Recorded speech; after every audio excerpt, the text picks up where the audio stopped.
কতখানি অঙ্ক আমাদের দৈনন্দিন জীবনে প্রত্যেকটা মুহূর্তে ছড়িয়ে ছিটিয়ে রয়েছে।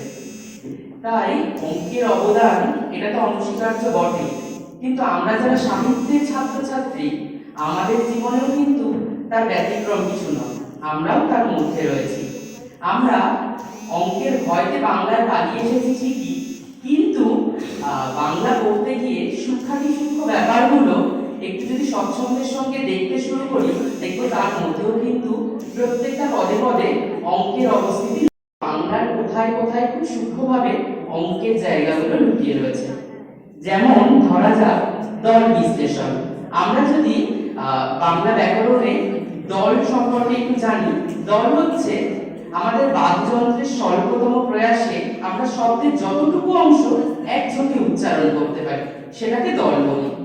আর এখানে দেখা যাবে, আমি একটা এক্সাম্পল দিয়েছি, অধ্যাপক, অধ্যাপক তিনটে ঝোঁকে উচ্চারণ করছি, তাহলে এখানে দল সংখ্যা হচ্ছে 3। আবার দেখা যাক অধ্যাপিকা, অধ্যাপিকা চারটে ঝোঁকে উচ্চারণ করছি, তাহলে এখানে কিন্তু একটা সংখ্যার উপস্থিতি আমরা লক্ষ্য করছি। সেই সংখ্যার জায়গা কোথায় না, অঙ্কের সঙ্গে কিন্তু সংযুক্ত। সেই অঙ্কের সঙ্গে বাংলার কিন্তু আবারও একটা মেলবন্ধন ঘটে গেল। এবার আসি ছন্দে, একদম ধীর লয়ে যায়, সেটা হচ্ছে মিশ্র কলাবৃত্ত ছন্দ। এই ছন্দের ক্ষেত্রে আমরা যখন পড়ি, একটু আমি আবৃত্তির সুরে যদি বলার চেষ্টা করি, যৌবনেরই পরশমণি করাও তবে স্পর্শ, দীপকতানি কুটুকধ্বনি দীপ্ত প্রাণের হর্ষ। তাহলে এখানে রিদমটা দেখুন খুব স্পিডে যাচ্ছে, 4 + 4 + 4 + 2 এই করে দুটো সেন্টেন্স আমরা কিন্তু এইভাবে বলতে পারি। পরেরটা ক্ষেত্রে দেখুন, দুর্গম গিরি কান্তার মরু দুস্তর পারাবার, লঙ্ঘিতে হবে রাত্রি নিশীতে যাত্রীরা হুঁশিয়ার। তাহলে এখানে লয়টা একটু মধ্যম গতিতে এগোচ্ছে। এর ছন্দের স্ক্যানিং আমরা ফেললে জিনিসটা আছে 6 + 6 + 6 + 2 এই করে দুটো সেন্টেন্সে ভাঙছি। আর শেষটা যদি ভাঙি, মহাভারতের কথা অমৃত সমান, কাশিরাম দাস কহে শুনে পুণ্যবান। এটা ঠিক পাঁচালীর ঢঙে ঠিক সুরেলা কণ্ঠে আমরা অনেকটা সময় ধরে উপস্থাপন করছি। এটাকে যখন আমরা ভাঙবো, সেটা 8 + 6 এর ভ্যারিয়েশনে কিন্তু ভাঙছে। তাহলে সেই জায়গাটায় আমরা দেখতে পাচ্ছি যে অঙ্কের কিন্তু সেই ভাঙা যোগ কিভাবে এখানে উপস্থাপন হচ্ছে একটা ছন্দ স্ক্যান করতে গিয়ে, তাহলে অঙ্কের সঙ্গে কিন্তু আবার একটা সাদৃশ্য বজায় থাকছে। এবার আসি পূরণবাচক সংখ্যা। পূরণবাচক সংখ্যায় আমরা দেখেছি অঙ্কের ক্ষেত্রে আমরা যখন পাটিগণিতের অঙ্ক করি প্রথমত, দ্বিতীয়ত, তৃতীয়ত এইভাবে লিখে থাকি।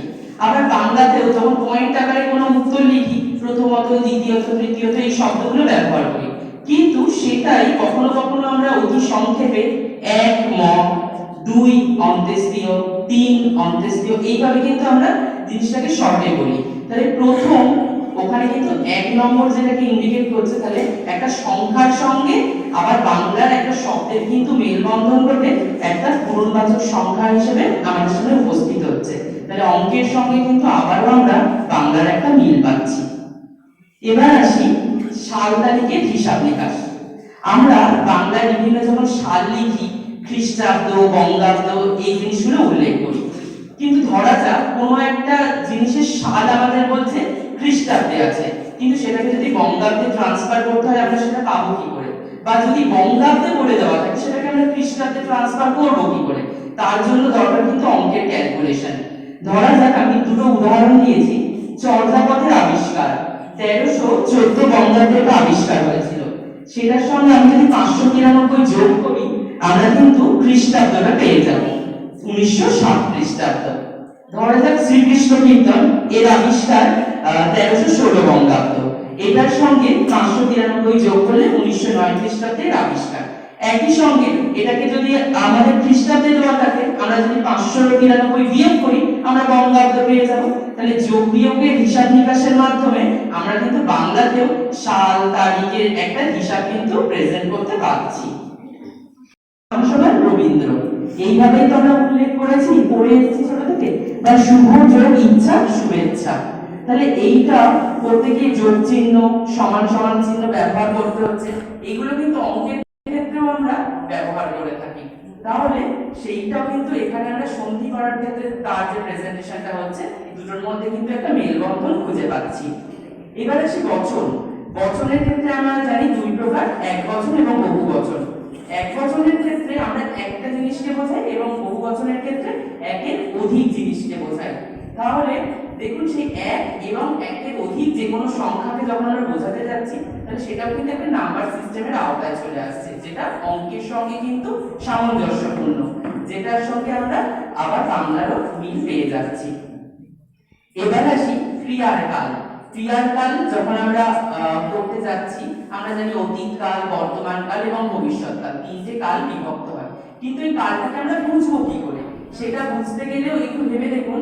আমরা বলি যে এই সময় আমরা এই জায়গায় ছিলাম বা এই সময় এখন আছি বা এই সময় থাকবো, তার তো একটা নির্দিষ্ট টাইম পিরিয়ড রয়েছে, সেটা ঘন্টা, মিনিট, সেকেন্ড এই জাতীয় জায়গার সঙ্গে কিন্তু আমরা অ্যাড করে কালটাকে নির্দেশ করতে পারি।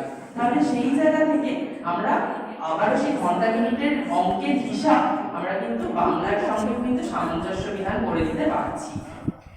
তারপরে আসছি কাল পর্ব বা সময় পর্ব। আমরা জানি বাংলা সাহিত্যে যুগ বিভাগ রয়েছে, প্রাচীন যুগ, আদি মধ্যযুগ, অন্ত মধ্যযুগ, আধুনিক যুগ, সেইগুলোরও বিভিন্ন সময় পর্ব রয়েছে। এই সময় পর্বের মাধ্যমেও কিন্তু আমরা সাহিত্যের বিভিন্ন নিদর্শন খুঁজে পাই কে কোন সময় রয়েছে। আর সেই সময়কে উল্লেখ করতে গেলেও কিন্তু আমাদের সাল তারিখের হিসাব নিকাশের প্রয়োজন, যে এই সাহিত্যটা কোন সময় তৈরি হয়েছিল, এই সাহিত্যের কত দিন ধরে লেখা হয়েছিল, সেটাও কিন্তু সেই অঙ্কের সঙ্গে সামঞ্জস্যপূর্ণ হয়ে যাচ্ছে। তারপরে ধরুন গণিত জগতের বহু লেখক যেমন মেঘনাদ সাহা রয়েছে, যেমন সত্যেন্দ্রনাথ বসু রয়েছে, অঙ্ক বিষয়ে পড়াশোনা করেছেন তারা, কিন্তু তারা যখন সাহিত্যের কাণ্ডারি হিসেবে বিভিন্ন সময় কাজ করেছেন তাদের সাহিত্যের যে লেখন শৈলীর মধ্যে দিয়েও কিন্তু আমরা তাদের সেই অঙ্কের ব্যাকগ্রাউন্ডের কিছু কিছু ছাপ পেয়ে যাই।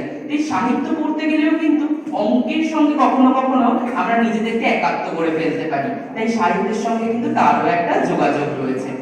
আর সর্বোপরি যাকে ছাড়া বাংলা সাহিত্য অসম্পূর্ণ সেই রবীন্দ্রনাথ ঠাকুরের কথা দিয়েই আজকে আমি আমার প্রেজেন্টেশন শেষ করব।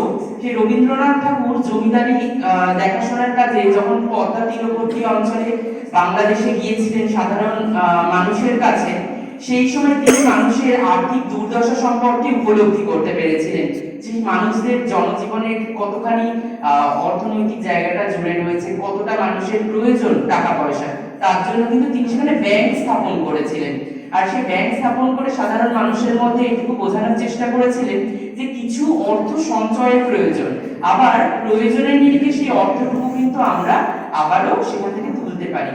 সে অর্থের জায়গা যখনই একটা ব্যাংকের সঙ্গে সংযুক্ত হচ্ছে সেখানেই চলে আসছে ইকোনমি ব্যাপারটা, আর সেই টাকা পয়সার হিসাব নিকাশ মানেই চলে আসছে অঙ্কের যোগ বিয়োগের খেলা। তাহলে রবীন্দ্রনাথ কিন্তু প্র্যাকটিক্যালি আমাদের জীবনে সেই জায়গাটাকে দেখিয়ে দিয়েছিলেন এবং পরবর্তীতে তার সাহিত্য কীর্তির মধ্যে তার ছাপও পড়েছে, সেটাও আর বলার অপেক্ষা রাখে না। যাই হোক, রবীন্দ্রনাথ যে পথ দেখিয়েছেন সেটা আজও আমাদের সমাজে সুদূর প্রসারী, এবং অঙ্ক এবং বাংলা দুটো যে একই জায়গায় একই ধারাপাতে এগিয়ে যাচ্ছে একে অপরের পরিপূরক হিসেবে, সেটাও আর বলার অপেক্ষা